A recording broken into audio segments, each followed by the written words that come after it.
জি দেখুন ৫ই আগস্টের পর ছাত্র শিবিরের পক্ষ থেকে ছাত্র সংসদ নির্বাচন নিয়ে সবচেয়ে বেশি জোরালো বক্তব্য দেওয়া হয়েছে এবং আমরা সোচ্চার ছিলাম এবং সাধারণ শিক্ষার্থীদেরও একটা দাবি ছিল যে ক্যাম্পাসে সুষ্ঠু ধারার রাজনীতি অথবা বিগত সময়ে যে ফ্যাসিবাদী রাজনীতি ছিল তার বিপরীতে যে সুষ্ঠু ধারার রাজনীতি কেমন হতে পারে এ বিষয়ে শিক্ষার্থীরও দাবি ছিল। তো আমরা সেই দাবির প্রেক্ষিতে আলহামদুলিল্লাহ 4টি বিশ্ববিদ্যালয় ইতিমধ্যে নির্বাচন হয়েছে এবং আমরা ইতিমধ্যে আরও জানতে পেরেছি যে জগন্নাথ বিশ্ববিদ্যালয়, বেগম রোকেয়া বিশ্ববিদ্যালয়, হাজী দানেশ বিজ্ঞান ও প্রযুক্তি বিশ্ববিদ্যালয় এবং শাবিপ্রবি এই 4টি বিশ্ববিদ্যালয় নির্বাচনের বিষয়ে প্রশাসন প্রাথমিকভাবে সিদ্ধান্ত নিয়েছে।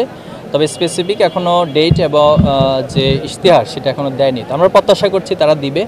তো যেহেতু দীর্ঘদিনের একটা অচল অবস্থা ছিল ছাত্র সংসদ নির্বাচন নিয়ে, এটা আলহামদুলিল্লাহ কাটতে শুরু করেছে। আমরা প্রত্যাশা রাখবো যে ধাপে ধাপে বাংলাদেশের অন্যান্য ক্যাম্পাসগুলোতে এই নির্বাচন অনুষ্ঠিত হবে ইনশাআল্লাহ। এই জায়গা থেকে আমরা চাই অবশ্যই এটার আইনি ভিত্তি হওয়া উচিত, কারণ আইনি ভিত্তি না হলে এই বিষয়টা একটা অনিশ্চয়তার মধ্যে থাকে। কারণ বাংলাদেশের অতীতের রাজনীতি বলে যে যখন ক্ষমতায় এসেছে সে চেয়েছে সর্বোচ্চ ফ্যাসিবাদী হওয়ার অথবা সর্বোচ্চ ফ্যাসিস্ট হিসেবে আবির্ভূত হওয়ার। তো যেহেতু অনেক আলাপ আলোচনা, এরপরে সংস্কার কমিশন, এরপর হচ্ছে ঐক্যমত কমিশনের লম্বা সময় ধরে অনেক আলোচনা হয়েছে।